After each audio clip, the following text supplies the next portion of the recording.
네, 오늘 주신 말씀은 역대하입니다. 역대하 14장 11절 말씀을 제가 봉독하겠습니다. 역대하 14장 11절 말씀입니다. 아사가 그의 하나님 여호와께 부르짖어 이르되 여호와여, 힘이 강한 자와 약한 자 사이에는 주밖에 도와줄 이가 없사오니 우리 하나님 여호와여, 우리를 도우소서. 우리가 주를 의지하오며 주의 이름을 의탁하옵고 이 많은 무리를 치러 왔나이다. 여호와여, 주는 우리 하나님이시오니 원하건대 사람이 주를 이기지 못하게 하옵소서. 아멘.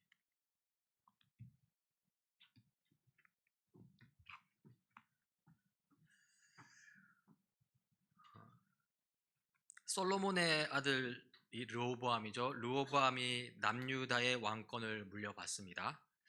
그리고 또 그 르호보암의 아들 아비야가 또 왕권을 물려받습니다.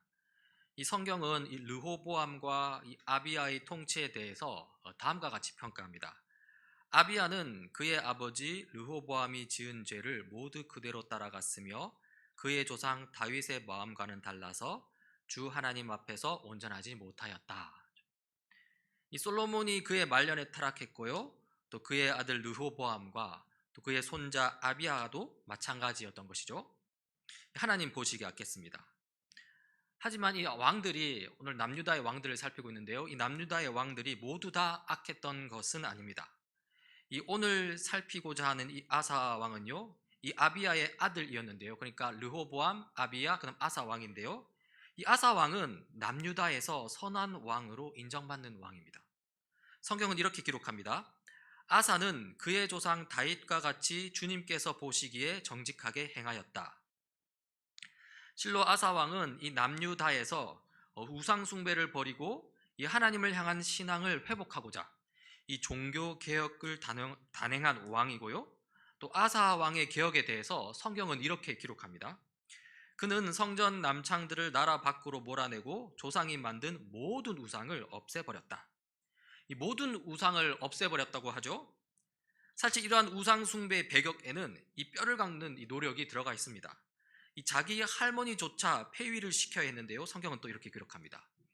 그리고 그는 자기 할머니 마아가가 아세라를 섬기는 혐오스러운 상을 만들었다고 해서 자기의 할머니를 왕 대비의 자리에서 물러나게 하였다. 아사는 할머니가 만든 혐오스러운 상을 토막내어서 기드론 시냇가에서 불살라 버렸다. 그런데 이 아사 왕의 개혁은 단순히 우상 숭배를 없애는 데만 있지 않습니다.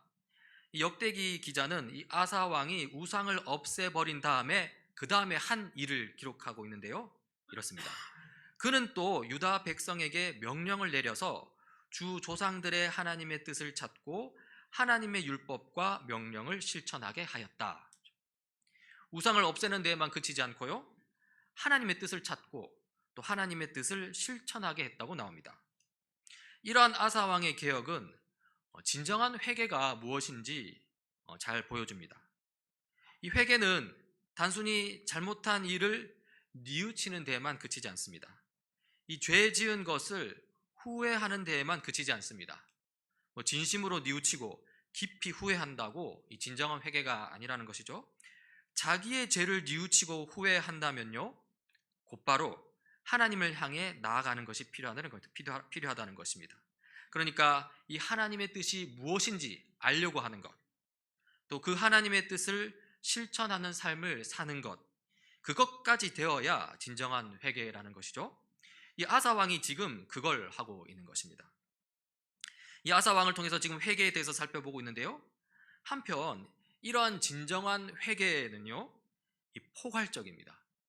쉽게 말해서 행동 하나를 일시적으로 바꾸는 것에 그치지 않고요, 이 삶의 방식 전체를 바꾼다는 것입니다. 그리고 삶의 방식 전체를 바꾼다는 것은요, 나의 생각, 나의 가치관, 나의 세계관을 바꾼다는 것입니다. 그렇게 나의 세계관을 바꾸게 되면 나의 행동도 바뀌게 되는 것이죠. 물론 먼저 말씀에 순종하고 행동을 함으로써 그 후에 세계관이 변화되는 측면도 있습니다. 하지만 기본적으로 성경에 근거한 새로운 깨달음이 사람의 생각과 마음을 일깨우는 그 세계관의 변화가 우선되어야 합니다. 그래야 거룩한 행동이 가능하고요. 그리고 그 거룩한 행동이 선순환이 되어서 올바른 성경적 세계관을 더 강화시키는 것이죠. 따라서 이 진정한 회개에는 가장 근본적으로 나의 세계관을 바꾸는 것이 포함되어 있습니다. 그렇다면 이 나의 세계관을 어떻게, 무엇으로 바꾸어야 할까요? 먼저 세계관이 무엇이냐 하면 쉽게 세상을 바라보는 관점, 이렇게 할 수 있는데요. 세상을 바라보는 관점을 어떻게 바꿔야 하느냐입니다. 그리고 여기에서 중요한 것이 바로 이 세상을 향한 하나님의 큰 뜻입니다. 그 뜻을 알아야 나의 관점도 올바르게 변화될 수 있다는 것이죠. 내 세계관이 올바르게 변화될 수 있다는 것이죠. 그렇다면 이 세상을 향한 하나님의 큰 뜻은 무엇이겠습니까? 죄 많은 이 세상을 깡그리 불태워 없애는 것이 그 뜻입니까? 한때 이런 관점이 많이 유행했습니다. 여러 가지 번역본이 있는데 베드로후서 3장 13절에 관한 공동 번역본인데요. 이렇습니다. 그러나 주님의 날은 도둑처럼 갑자기 올 것입니다. 그 날에 하늘은 요란한 소리를 내면서 사라지고 천체는 타서 녹아버리고 땅과 그 위에 있는 모든 것은 없어지고 말 것입니다. 여러분, 이 번역본을 보면 이 세상에는 희망이 없는 것 같습니다. 그렇죠? 최후 심판의 때에 모두 다 불타 없어진다고 하니까요. 이렇게 세상이 불타서 완전히 없어질 것이라고 하는 관점 이면에는요, 이 세상에 대해 지나치게 비관적인 생각, 비성경적이라고 할 만큼 부정적인 생각이 포함되어 있습니다. 그 부정적인 생각을 한마디로 정리하자면요, 이 세상은 하나님도 회복시킬 수 없을 정도로 심각하게 부패했다. 그리고 그 부정적인 생각을 품고서 한 걸음 더 들어가게 되면요, 다음과 같이 생각하게 됩니다. 이 악한 세상은 구제불능이기 때문에 이 세상에서 정의와 선을 추구하는 것은 의미가 없다. 그리스도인이 이렇게 생각하게 되면요, 이 교회에서의 삶 따로, 그리고 직장과 일터에서의 삶 따로 이렇게 됩니다. 교회에서는 거룩하게 살려고 합니다. 하지만 직장과 일터에서는 거룩하게 살 필요가 없다는 것이죠. 직장과 일터는 구제불능일 정도로 부패했기 때문에 그냥 거기에 맞춰서 대충 살아도 된다는 것입니다. 하지만 이것은 하나님의 뜻이 아닙니다. 방금 공동 번역본으로 베드로후서 3장 10절을 보았는데요, 다른 번역본은 또 이렇게 합니다. 그러나 주님의 날은 도둑같이 올 것입니다. 그날에 하늘은 요란한 소리를 내면서 사라지고 원소들은 불에 녹아버리고 땅과 그 안에 있는 모든 일은 드러날 것입니다. 좀 다르죠? 이 번역본에 따르면 이 세상은 불타 없어지기만 하는 것이 아닙니다. 불에 다 타버려서 아예 없어지는 것이 아니라요, 불에 타고 난 다음에 그 다음에 땅과 그 안에 있는 모든 일이 드러날 것이라고 말합니다. 사실 이 타락한 세상에 대해서 이 하나님의 거룩한 진노가 없는 것은 아닙니다. 하나님도 이 타락한 세상이 싫다고 하십니다. 세상이 그렇게 흘러가서는 안 된다고 하십니다. 하지만 이 세상에 대한 하나님의 관점이 부정적이기만 한 것은 아닙니다. 하나님이 태초에 온 세상을 창조하실 때 하나님은 이 세상에 대해서 보기 좋다고 말씀하셨거든요. 창세기 1장 31절입니다. 하나님이 손수 만드신 모든 것을 보시니 보시기에 참 좋았다. 저녁이 되고 아침이 되니 여섯날이 지났다. 이 성경 구절에 따르면 이 세상은 하나님의 작품이고요, 또 선하고 좋은 것입니다. 하나님의 선한 작품이기 때문에 하나님께서 이 세상을 쉬이 포기할 수 없습니다. 실로 하나님은요, 비록 이 세상이 심각하게 타락했다 하더라도 이 하나님이 창조하신 세상을 사랑하십니다. 너무나도 유명한 성경 구절이죠. 요한복음 3장 16절입니다. 하나님께서 세상을 이처럼 사랑하셔서 외아들을 주셨으니. 하나님은 죄를 경험하고 있는 우리 그리스도인들만 사랑하셔서 외아들 예수님을 보내주신 것이 아닙니다. 이 성경 본문에 따르면 타락을 경험하고 있는 세상도 사랑하셔서 외아들 예수님을 주셨다고 분명히 언급하고 있습니다. 이 세상에 대한 이 성경 전체의 메시지를 정리하자면 이렇습니다. 하나님께서 말씀으로 세상을 창조하신 바 세상은 충분히 가치가 있다. 예수님께서 이 세상을 회복하시기 위해 이 땅에 오신 바 이 세상은 그 가치를 회복할 것이다. 것이죠. 이 세상은 인간의 타락과 더불어 저주를 받았고 또 심각한 부패상을 보여주고 있지만요. 하지만 그게 끝이 아닙니다. 여러분 기억하십시오. 예수님이 왜 이 땅에 오셨냐면요. 인간이 타락했고 그뿐만 아니라 온 세상이 부패했기 때문입니다. 타락한 인간을 회복시켜 주실 뿐만 아니라요. 부패한 세상을 다시 새롭게 만들기 위해 예수님께서 이 땅에 오셨다는 것입니다. 따라서 베드로서 3장 10절 말씀 새 번역으로 보면 땅과 그 안에 있는 모든 일이 드러난다고 했죠. 이 말씀을 성경 전체의 메시지에 비춰보면 이렇게 해석할 수 있습니다. 세상은 깡그리 불타 없어지는 것이 아니다. 불타 없어지는 것은 세상 안에 섞여 들어있는 죄된 것, 타락한 것, 더러운 것일 뿐이다. 최후 심판의 날에 하나님의 거룩한 불로 이 세상 안에 있는 불순한 것들은 다 녹여 없어지고 결국 이 세상은 정금과 같이 깨끗해질 것이다. 그렇게 해서 하나님의 창조 손길이 깃들어 있는 이 세상은 그 거룩함을 온전히 드러내게 될 것이다. 그렇게 회복될 것이다. 그리고 이것이 바로 이 세상을 향한 하나님의 큰 뜻입니다. 우리는 세상에 대한 이러한 관점을 회복해야 합니다. 이러한 세계관을 우리 마음속에 가져야 한다는 것이고요. 그러한 관점 아래에서 세상 속 그리스도인으로서의 역할, 소금과 빛의 역할을 잘 감당해야 한다는 것이죠. 그리고 이러한 관점과 삶은 진정한 회개에 포함되어 있는 것이기도 합니다. 요즘 우리가 살펴보고 있는 이스라엘 왕들의 이야기도 마찬가지입니다.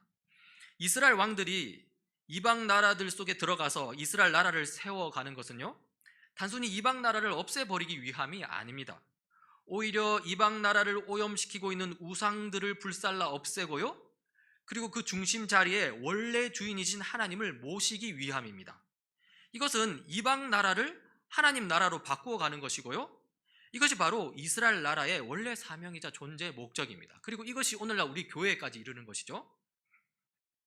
특히 이스라엘 아사 왕은 그 일을 위해 지금 종교 개혁을 하고 있습니다.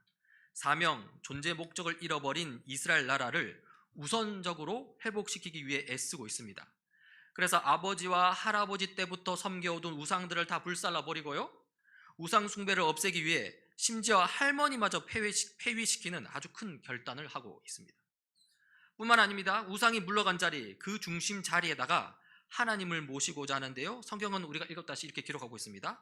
그는 또 유다 백성에게 명령을 내려서 주 조상들의 하나님의 뜻을 찾고 하나님의 율법과 명령을 실천하게 하였다. 아사 왕이 이렇게 우상을 멀리하고 하나님을 삶의 중심으로 모시니 이스라엘 나라가 평안할 수밖에 없습니다. 성경은 이렇게 기록합니다. 주님께서 아사에게 평안을 주셨으므로 나라가 조용하였고 여러 해 동안 아무도 그에게 싸움을 걸어오지 않았다. 그래서 아사는 유다 지방의 요새 성읍들을 만들 수 있었다. 이 아사 왕이 진정한 회개, 이 종교 개혁 가운데 이 하나님의 뜻을 따르고자 했을 때 평화가 찾아왔다고 하죠. 그런데요, 여기서 좀 의아하게 여겨지는 부분이 있습니다.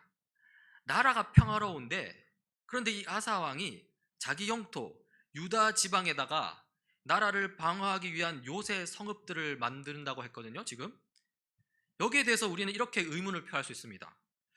아니, 하나님께서 지켜주시고 하나님께서 평화를 주신다는데 왜 갑자기 성읍을 세운다는 거지? 이 혹시 아사 왕이 하나님을 불신해서 이 자기 힘으로 나라를 지키고자 하는 건가? 이런 의문이 든다는 것이죠. 하지만 성경을 더 읽어보면 그렇지 않다는 것을 알 수 있습니다. 그 뒷구절인데요, 읽어보겠습니다. 아사 왕은 유다 백성에게 말하였다. 이 성읍들을 다시 세웁시다. 성벽을 둘러쌌고 탑과 성문과 빗장을 만듭시다. 우리가 주 하나님을 찾았으므로 주님께서 사방으로 우리에게 평안을 주셨습니다. 그래서 그들은 성읍들을 세우기 시작하여 일을 잘 마쳤다. 이 말씀에서 보면 이 아사 왕이 요새 성읍을 세우는 그 동기가 하나님을 향한 불신 때문이 아님을 확인할 수 있습니다. 아사 왕은 남유다 왕국이 왜 평화로운지 분명히 알고 있습니다. 자기들이 하나님을 찾았기 때문이죠. 자기들이 하나님을 의지했기 때문에 하나님께서 평화를 주셨다는 것을 아사 왕은 분명히 알고 있고요. 또 그렇다고 백성들에게 선포까지 하고 있습니다. 따라서 아사 왕이 요새 성읍을 세우는 것은 하나님을 불신했기 때문이 아닙니다. 그렇다면 우리는 이 아사 왕이 요새 성읍을 세운 것을 어떻게 받아들여야 할까요? 이것은요, 아사 왕이 마땅히 해야 할 일을 한 것으로 받아들여야 합니다. 여러분, 지금 아사 왕은 남유다의 왕입니다. 왕으로서의 책무가 있다는 것입니다. 왕의 역할이 무엇입니까? 나라를 잘 다스리는 것이죠.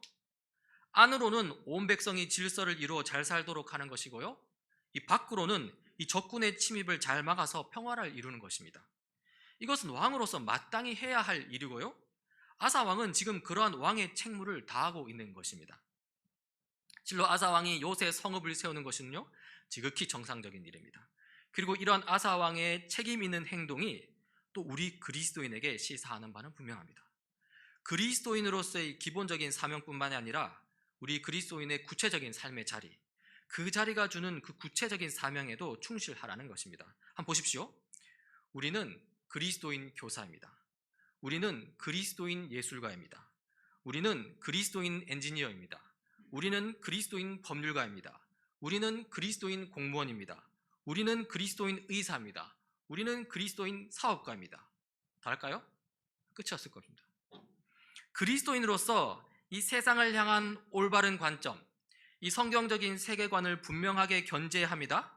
하나님께서 이 세상을 선하고 아름답게 창조하셨다는 관점, 그리고 이 세상을 완전히 회복시키실 것이라는 그 관점, 이 세상을 향한 그러한 성경적 비전을 품고 있어야 합니다. 그러나 이것은 그리스도인으로서의 기본입니다. 기본이라는 말은 여기에만 그치면 안 된다는 것입니다. 우리는 단지 그리스도인일 뿐만 아니라요, 이 세상 속에서 각자의 역할을 부여받고 그 구체적인 역할을 감당하고 있는 그리스도인입니다. 교사라면 잘 가르쳐야죠. 미술가라면 잘 그려야죠. 하나님을 믿는 신앙으로 충분해 하면서 교사로서 잘 가르치는 것에 대해 무관심하다면 하나님 보시기에 충분치 않은 것입니다. 미술가로서 잘 그리는 것에 대해서 무관심하다면 이 세상 사람들 보기에도 충분치 않습니다. 오히려 세상 사람들이 비웃을 것입니다. 그런 비웃음은 결코 칭찬받을 고난이 못 됩니다. 부끄러운 고난인 것이죠. 다시 성경으로 돌아서 아사 왕을 보십시오. 역대하 그 다음 구절인데요, 아사에게는 방패와 창으로 무장한 유다 출신 군인 30만이 있었고 작은 방패와 활로 무장한 베냐민 출신 군인 28만이 있었다. 그들은 모두 용감한 정예병이었다. 아사 왕은 요새 성읍만 세운 게 아닙니다. 이 적군으로부터 나라를 지키기 위해 군사들도 키웠습니다. 유다 출신 군인 30만 명, 베냐민 출신 군인 28만 명을 잘 훈련시켜 두었습니다. 그들은 결코 오합지졸이 아니었습니다. 모두 용감한 정예병이었습니다. 그리고요, 아사 왕이 군인 60만 명을 세운 것은 하나님을 불신해서가 아닙니다. 왕으로서 나라를 잘 지켜야 한다는 자기에게 주어진 구체적인 책무를 잘 감당하려는 것일 뿐입니다. 그렇게 아사 왕은 왕으로서의 역할을 잘 감당했고요, 그리고 곧바로 시험대에 오릅니다. 역대하 다음 구절입니다. 에티오피아 사람 세라가 유다를 치려고 100만 대군의 병거 300대를 이끌고 쳐들어와서 마레사에 이르렀다. 무슨 일이 일어났다고 합니까? 적군이 쳐들어왔다는 것입니다. 에티오피아 사람 세라가 쳐들어왔는데요, 그 규모가 엄청납니다. 무려 100만 대군입니다. 위기의 순간입니다. 하지만 보다시피 아사 왕은 왕으로서 잘 준비했습니다. 100만 대군에 이르지는 못하지만 거의 60만 명이나 되는 군인 정예병을 잘 훈련시켜 두었죠. 그리고 나라를 지키기 위해 그 군인들을 이끌고 나갑니다. 참 잘하고 있습니다. 그런데요, 아사 왕은 여기에 그치지 않습니다.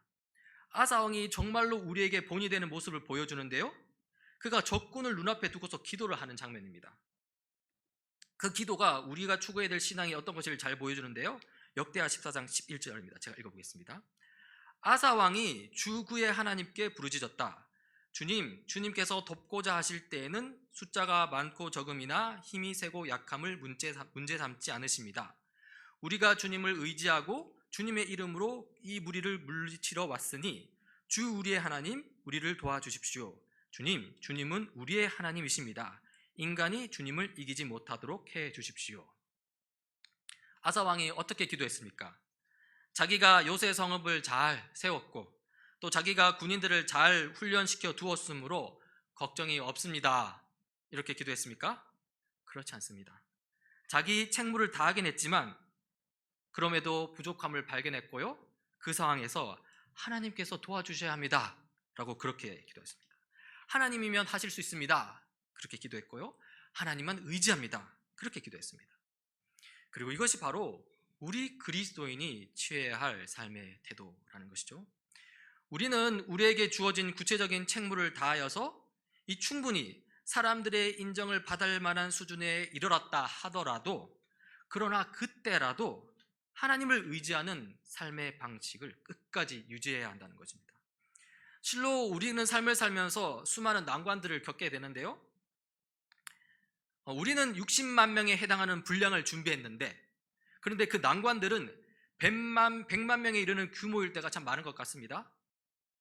게다가 60만 명을 준비했다고 스스로 교만해지면요 30만 명에 해당되는 난관이 와도 무너질 때가 많습니다. 따라서 우리는 이래나 저래나 끝까지 하나님을 의지해야 합니다. 내 직업 영역에서 준비를 철저히 하고 탁월성을 확보한다 하더라도 그래도 하나님을 의지해야 합니다. 오늘 아사 왕이 그런 본보기를 잘 보여주고 있는 것이죠. 자, 그렇게 해서 이제 아사 왕은 100만 대군을 맞서게 되는데 어떻게 되었을까요? 잘 물리쳤을까요? 대답은 뻔한 것 아니겠습니까? 그 뒤 구절입니다. 주님께서 에티오피아 군을 아사와 유다군 앞에서 치시니 에티오피아 군이 도망쳤다. 에티오피아 군은 주님 앞에서와 주님의 군대 앞에서 패망하고 말았으므로 한 사람도 살아남지 못하였다. 유다군은 대단히 많은 전리품을 얻었다. 하나님께서 이렇게 끝까지 하나님을 의지하는 아사 왕에게 승리를 주셨습니다. 아사 왕이 지금 에티오피아 100만 대군을 무찔렀는데요. 이 100만 대군을 무찌른 시기가 대략 아사 왕 통치 10년째 일어난 것으로 추정됩니다. 그리고 시간이 흐릅니다. 한 26년 정도가 흐르는데요. 꽤 많이 흘렀죠. 성경은 그 26년이 지난 때를 또 기록하는데요. 이때 무슨 일이 일어나는지 역대하 16장 1절입니다. 제가 읽어보겠습니다. 아사 왕 36년에 이스라엘 왕 바아사가 유다를 치러 올라와서 라마를 건축하고 어느 누구도 유다의 아사 왕에게 왕래하지 못하게 하였다. 이 분열된 남유다와 북이스라엘입니다. 그렇죠? 이 남유다는 지금 아사 왕이 다스리고 있고요. 그리고 북이스라엘은 바아사 왕이 다스리고 있습니다. 이 두 나라는 서로에게 적대적이었는데요. 이 북이스라엘의 바아사 왕이 지금 남유다를 침공하려고 합니다. 바아사의 군대가 예루살렘 근처 라마로 쳐들어와서 거기에 강력한 요새를 세우고 있고요. 그렇게 해서 남유다를 고립시키는 전략을 취하고 있는 것이죠. 자, 지금 아사 왕이 위기에 처했습니다. 자, 그럼 이 아사 왕이 어떻게 했을까요? 26년 전에 그러했던 것처럼 잘 준비된 병력뿐 아니라 또 하나님을 끝까지 의지하면서 이 어려움을 이겨내려고 했을까요? 어떻게 했는지 그 다음 구절에 잘 나옵니다. 그러자 아사는 주님의 성전 창고와 왕실 창고의 모든 음과 금을 모아서 다마스쿠스에 있는 시리아의 벤하닷 왕에게 보내며 말하였다. 나의 아버지와 그대의 아버지가 서로 동맹을 맺었듯이 나와 그대도 서로 동맹을 맺도록 합시다. 여기 그대에게 은과 금을 보냅니다. 부디 오셔서 이스라엘의 바아사 왕과 맺은 동맹을 파기하시고 그가 여기에서 떠나게 하여 주십시오. 지금 아사 왕의 모습이 어떻습니까? 26년 전 하나님을 끝까지 의지하던 모습입니까? 그렇지 않습니다. 아사 왕은 지금 위기의 순간에 지금 하나님을 의지하지 못하고요. 오히려 지금 시리아라는 저 이방 나라를 의지하고 있습니다.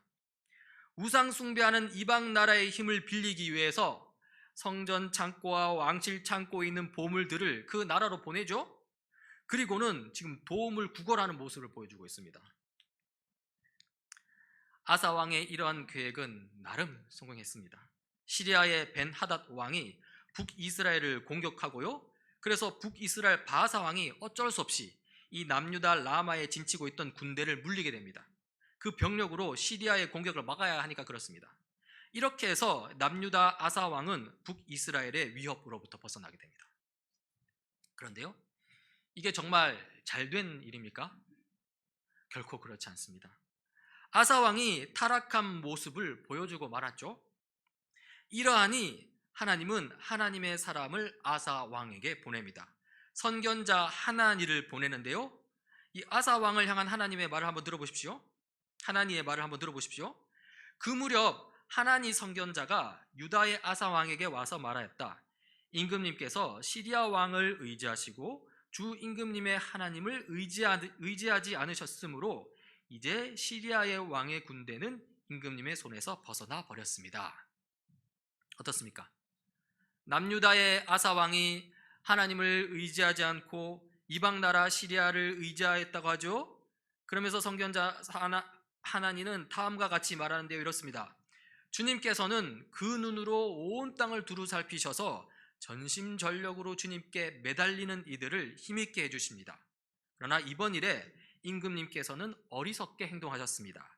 이제부터 임금님께서는 전쟁에 휘말리실 것입니다. 하나님을 의지하지 않고 시리아를 의지한 그 어리석은 행동 때문에 전쟁에 휘말리게 된다고 합니다. 그런데 이 어리석은 행동이 뭐길래 전쟁에 휘말리게 된다는 것일까? 이렇게 했을 때 어찌 보면 이것은 당연한 것입니다. 여러분, 그동안 아사 왕은 하나님을 계속 의지해 왔던 것 같습니다. 그렇게 했습니다. 그리고 하나님께서 자기를 의지하는 아사 왕과 함께 전쟁을 싸워 오셨습니다. 하나님께서는 그 눈으로 온 땅을 살피시면서 전심전력으로 하나님을 의지하는 자들에게 힘을 주신다고 했습니다. 그렇게 하나님께서 아사 왕을 크게 힘주시고 도와주신 것이죠. 그러니 주변 나라 입장에서는 어떻겠습니까? 이야, 저 남유다는 보통 나라들과는 다르구나 했을 것입니다. 남유다의 위대한 신이 남유다를 지키고 있으니 함부로 남유다를 공격할 수 없겠구나 했을 것입니다. 실로 이 고대 이 성경 시대는 신들의 시대입니다. 전쟁도 단순히 사람이 하는 것이 아니라요, 자기 나라, 자기 민족의 신이 수행한다고 여겼습니다. 신적 존재에 대한 인식이 있었다는 것이고요, 당연히 남유다 아사 왕이 승승장구를 하는 것을 보면서 남유다의 하나님에 대한 두려움이 있었던 것이죠. 이렇게 남유다 아사 왕은 하나님의 보호하심을 받고 있었는데요, 그런데 지금 이번 일을 겪으면서 지금 아사 왕이 그 하나님의 보호하심을 스스로 걷어차 버린 꼴이 된 것입니다. 시리아 왕 벤 하닷에게 도움을 요청하는 그 순간에 이미 시리아 왕 벤 하닷에게 얕보이게 된 것이죠. 한번 시리아 왕 벤 하닷의 입장에서 생각해 보자고요. 그동안에는 위대한 하나님이 남유다를 보호하시니 함부로 못하겠구나 했는데요, 오늘 보니 남유다가 그런 위대한 하나님을 뒤로하고 자기 나라를 의지하겠다고 하거든요. 이렇게 되니까 시리아 왕 입장에서 이 남유다도 별것 아니구나 이렇게 되는 겁니다. 이렇듯 남유다 아사 왕이 시리아 왕을 의지하겠다고 한 순간 이 게임의 규칙이 바뀌어 버렸습니다. 하나님을 의지할 때는 전능하신 하나님의 규칙대로 움직였습니다. 시리아 왕이 남유다를 함부로 못 건드렸습니다. 하지만 시리아 왕을 의지하게 되었을 때 이 시리아 왕에게 얕보이게 되었고요, 그리고 시리아 왕의 게임 규칙대로 움직이게 된 것이죠. 결국 그 시궁창 같은 전쟁 게임에 휘말리게 된 것입니다. 그래서 선지자 하나니가 이렇게 말한 것입니다. 이번 일에 임금님께서는 어리석게 행동하셨습니다. 이제부터 임금님께서는 전쟁에 휘말리실 것입니다. 자, 선견자 하나니의 경고를 듣게 된 아사 왕은 어떻게 반응했을까요? 아이고, 내가 잘못했구나 하고 다시 하나님께로 돌아왔을까요? 매우 안타깝게도 그렇게 하지 않았습니다. 오히려 아사 왕은 그 말을 듣고 화를 내는데요, 성경은 이렇게 기록합니다. 아사는 선견자의 이 말에 화를 참을 수가 없어서 그를 감옥에 가두어 버렸다. 그만큼 화가 치밀어 올랐던 것이다. 그때 아사는 백성들 가운데서도 얼마를 학대하였다. 어떻게 했다고 나옵니까? 지금 화가 나서 하나님의 사람, 하나님 선견자 하나니를 감옥에 가두었다고 합니다. 뿐만 아닙니다. 백성들 가운데서 얼마를 학대하였다고 하는데요, 아마도 솔로몬 왕 말년 때처럼 르호보암 왕 때처럼 자기 권력을 위해서 백성을 강제 노역에 동원했을 가능성이 매우 큽니다. 아사 왕도 지금 그의 아버지와 그의 할아버지처럼 타락해 버리고 만 것이죠. 이렇게 타락하게 되니 그로부터 3년이 지난 시점에 하나님께서 또 경고하시는데요. 역대하 16장 12절입니다. 아사가 왕이 된 지 39년이 되던 해에 발에 병이 나서 위독하게 되었다. 이렇게 하나님께서 질병으로 경고를 주시죠. 근데 이렇게 경고를 주시면요, 어떻게 됩니까? 돌이켜야 합니다. 하지만 아사 왕은 그렇게 하지 못합니다. 그 뒤에 구절입니다. 그렇게 아플 때에도 그는 주님을 찾지 아니하고 의사들을 찾았다. 아사 왕이 상당히 완고해졌죠. 의사를 찾는다는 게 잘못은 아닙니다, 여러분. 하지만 하나님을 찾지 않는다는 것은 분명한 잘못입니다. 아사 왕은 확실히 타락했습니다. 그리고 결국 그는 이 병으로 죽게 됩니다. 자, 어떻습니까? 아사 왕이 달라져도 너무 달라졌죠?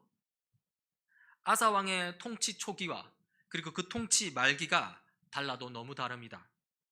그러면서 우리는 질문을 하게 됩니다.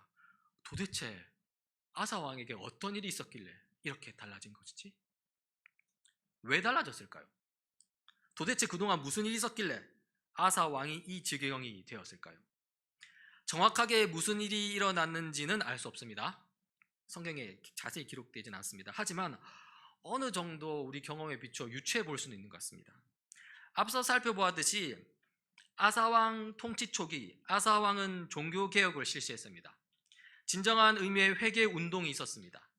우상을 없애고 하나님을 삶의 중심에 모시고자 했죠. 뿐만 아닙니다. 하나님을 끝까지 의지하면서 왕으로서의 책무도 다하고자 했습니다. 자기 임무에 대한 탁월성을 나타내고자 했던 것이죠. 그리고 우리는 이 지점에서 한번 문제 제기를 해보고자 합니다. 바로 탁월성의 문제입니다. 자기 역할에 탁월하게 되면요, 사람들의 인정을 받게 되어 있습니다. 이건 당연한 것이죠. 가령 내가 그리스도인 예술가로서 탁월성이 있다 칩시다. 정말 많이 노력을 했어요. 그래서 예술가 영역에서 이 탁월성을 인정받았다 칩시다. 그렇게 해서 사람들로부터 인정을 받게 되면요, 어느새 거기에 취할 수 있습니다. 그리고 그 탁월성이 하나님보다 더 중요하게 되는 것이죠. 내가 속한 영역에서의 탁월성이 하나님보다 더 중요하게 되면요, 그때는 더 이상 하나님을 의지하지 않게 됩니다. 탁월성을 드러내는 나의 능력을 더 의지하게 되는 것입니다. 그리고는 그 탁월성을 위해서 끊임없이 달려가는 것입니다. 그럴수록 더욱더 사람들의 인정을 많이 받게 되고요, 또 그러면서 더욱더 사람들의 인정을 갈구하게 되는 것이죠. 아사 왕에 대해서 성경도 하나님의 비판의 주된 내용도 결국 아사 왕이 하나님을 의지하지 않았다는 것입니다. 아사 왕이 자기 힘과 자기 지혜를 의지했다는 것이고요, 그렇게 자기 힘을 의지하다 보니 어느새 한계를 느끼게 되고, 또 그렇게 한계를 느끼게 되니 이방 나라 시리아를 의지하는 지경에 이르게 되었다는 것입니다. 사실 이 아사 왕의 삶은 우리 다니엘 새시대 교회로 하여금 경각심을 좀 일으킨다고 생각합니다. 우리 교회는 세상 속 그리스도인들의 역할을 많이 강조합니다. 당장 저부터 앞에서 항상 그렇게 말을 하고 있으니까요. 왕 같은 제사장으로서 이 직장과 일터에서 이 신앙뿐만 아니라 그 영역에서 탁월성을 많이 요구하고 있는 것이죠. 그렇기 때문에 우리는 아사 왕의 이야기를 더욱더 새겨 들어야 합니다. 내 영역에서의 탁월성 분명히 중요합니다. 그리스도인이든 비그리스도인이든 모든 사람은 이 탁월한 것을 좋아합니다. 그만큼 성과가 있고 또 그만큼 보람이 있으니까요. 하지만 그것이 우선순위가 되면 절대 안 됩니다. 결국 가장 중요한 것은 여러분 그리스도인으로서의 신앙입니다. 하나님을 끝까지 의지하는 신앙이 중요합니다. 특히 하나님께서 이 세상 나라를 완전히 회복시키실 것이라는, 하나님께서 그렇게 하실 것이라는 하나님 나라 신앙이 필요합니다. 비록 지금 보기에는 우리가 사는 세상이 열악해 보일지 모르나, 그러나 하나님 나라를 세워가는 그 하나님의 계획은 무산되지 않는다는 믿음이죠. 내 모습과 내 역량이 너무 초라해 보여서 그래서 도저히 희망이 보이지 않을지 모르나, 그러나 하나님은 이렇게 부족한 나를 사용하신다는 믿음이죠. 오히려 겸손히 엎드린 나를 통해서 이 세상 속 하나님 나라를 세워가신다는 믿음, 그런 믿음이, 그런 신앙이 우리에게 계속적으로 유지되어야 한다는 것입니다. 2023년 새해가 시작되는 첫날입니다. 우리 교우님들이 각자의 삶의 자리에서 이 참된 신앙을 근거로 두는 이 성실성, 이 성경적 세계관의 근거를 두는 탁월성을 발휘하면서 이 조금씩 하나님 나라를 드러낼 수 있기를 간절히 바랍니다. 우리 같이 기도하시겠습니다. 하나님 아버지, 오늘 아사왕의 이야기를 살펴보았습니다. 이 아사왕을 정면 교사로 삼아 우상 숭배를 버리고 우리 삶의 중심에 하나님을 주인으로 모시는 삶, 그리스도인으로서 맡은 책무를 성실히 감당하는 삶을 살아야 함을 살펴봤습니다. 한편 아사왕을 반면 교사로 삼아 탁월함의 유혹에 빠져 세속화되고 또 신앙마저 버리는 그런 잘못을 범하지 않아야 함을 살폈습니다. 하나님 아버지, 우리를 도와주시옵소서. 새로운 한 해 정말 세상 속 온전한 그리스도인으로 제대로 살게 주님 도와주시옵소서. 우리를 이끄시고 인도하시는 예수님 이름으로 기도드립니다. 아멘.